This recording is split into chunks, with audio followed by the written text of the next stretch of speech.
recibiste los llavazos de la suerte milonguera y a la nada se te fueron tus momentos de esplendor. De tu percha tan debute, tan cailé y tan ligera, perdoné que te lo bata, no te queda ni el color. Te viniste para abajo como fungi de italiano y anda cuido de la gente como gato de corralón. Tu chamullo tan debute de sidor y campechano solo bate fulería de cadáver ilusión.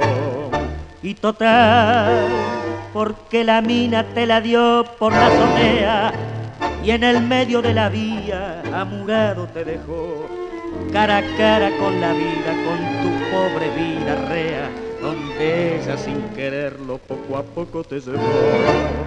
Vos dejaste los encantos de un bulín donde tenías a una madre viejecita y una hermana a quien cuidar, un bulín donde vos eras esperanza y alegría por seguir esa malvada que te acaba de amurar.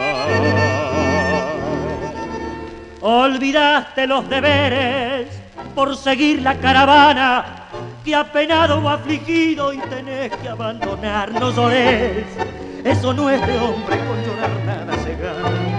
Vos sos joven y sos fuerte, te podés acomodar.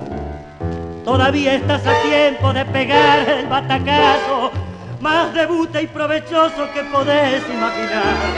Anda a verla a tu viejita, dale un beso y un abrazo y llorando preguntale si te quiere perdonar.